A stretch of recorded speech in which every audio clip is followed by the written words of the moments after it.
Halo, apa kabar? Ada satu tweet di Twitter dari akun atas nama Widas, @widas_satyo.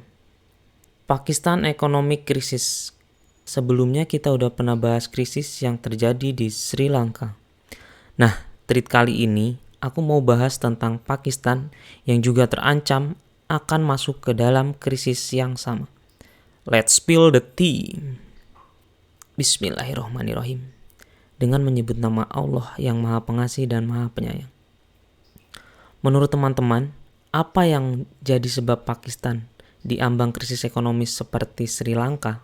Politik instability, terjerat utang luar negeri, trade balance deficit, atau konflik Rusia versus Ukraina? Buat teman-teman yang kemarin belum baca tweetku terkait krisis Sri Lanka, silakan mampir di sini ya. Mas Widas ini nyantumin tweet yang krisis di Sri Lanka. Oke, kita mulai tweetnya. Saat ini, Pakistan diambang krisis ekonomi serius dikarenakan cadangan devisa mereka yang semakin drop dan polarisasi perseteruan politik yang terus memanas. All credit goes to India Times, BBC News, Al Jazeera, dan beberapa data rujukan penunjang lainnya. Pada bulan Mei 2022, inflasi bulanan di Pakistan tercatat 13,76%. Sebagaimana halnya Sri Lanka, yang komoditas pangan dan bahan bakar minyaknya berasal dari impor, kenaikan harga pangan tersebut membuat kos untuk impor jadi lebih mahal. Cadangan devisa jadi kekuras lebih cepat. Ini juga ada datanya, bisa dilihat. Data Liquid Foreign Exchange Reserve yang disajikan oleh Bank Sentral Pakistan menunjukkan posisi yang mengkhawatirkan. Tercatat pada bulan Mei 2022, cadangan devisa Pakistan hanya sekitar 9,3 miliar dolar saja. Data terakhir per 7 Juli tercatat sisa 9,7 miliar dolar saja. Kalau diperhatikan lagi, per Desember 2021, cadangan devisa Pakistan ada di sekitar 17 miliar dolar. Kok bisa Mei cuma tinggal 9 miliar dolar saja?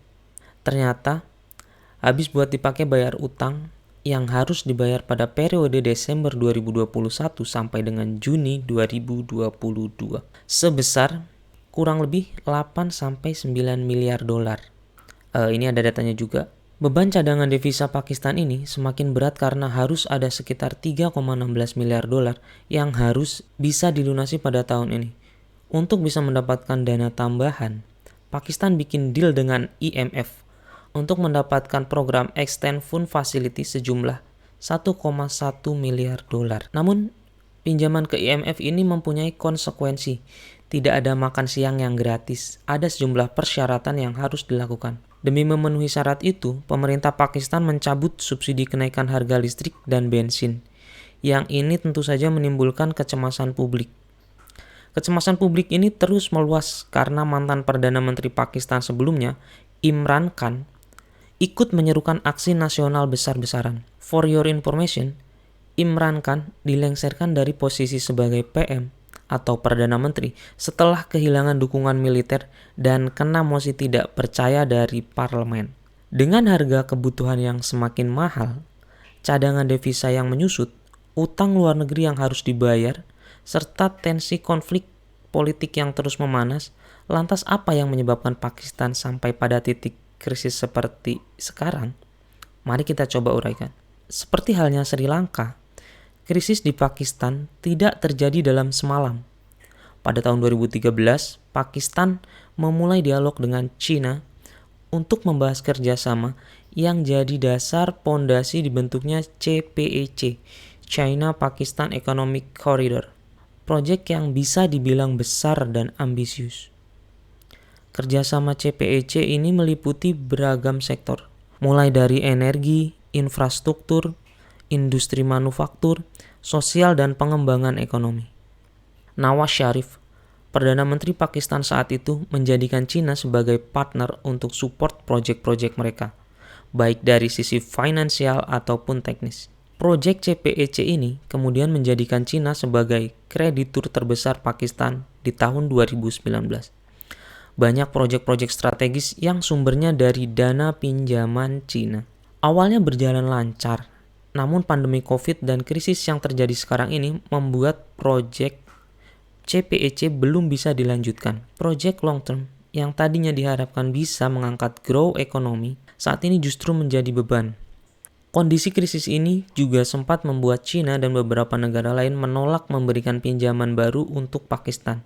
Sehingga mau nggak mau, opsi yang dipunya hanya utang ke IMF. Salah satu sebab ekonomi Pakistan berjalan lambat adalah rendahnya kontribusi Foreign Direct Investment atau FDI yang masuk sejak 2010 hingga 2020. Investor nggak mau invest di sana. Hanya 0,7% dari total GDP Pakistan saja. Cukup jauh dibandingkan dengan tetangganya India yang mencapai angka 2,4%. Selain itu, neraca perdagangan Pakistan selama 9 bulan antara Juni 2021 sampai dengan Maret 2022 mengalami defisit mencapai minus 35 miliar dolar. Rekor tertinggi mereka dalam 10 tahun terakhir. Kondisi ini menambah beban bagi cadangan devisa Pakistan yang saat bersamaan harus melunasi utang.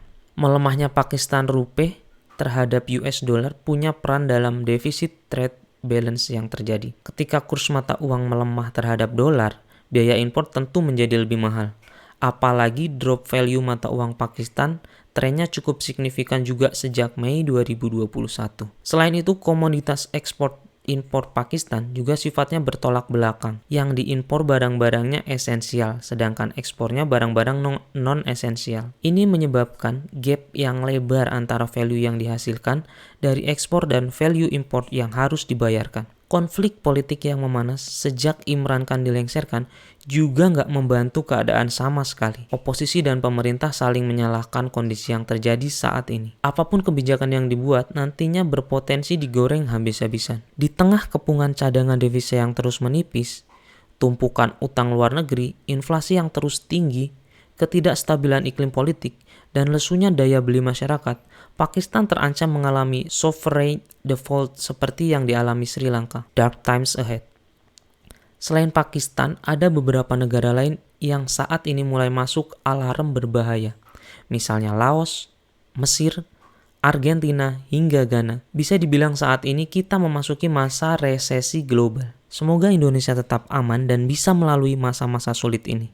Ya, itu tadi tweet dari Mas Widas yang membahas situasi atau keadaan Pakistan saat ini atau Pakistan ekonomi krisis yang terjadi di sana akhir-akhir ini yang bisa saja dampaknya bisa seperti Sri Lanka ke depannya. Seperti itu.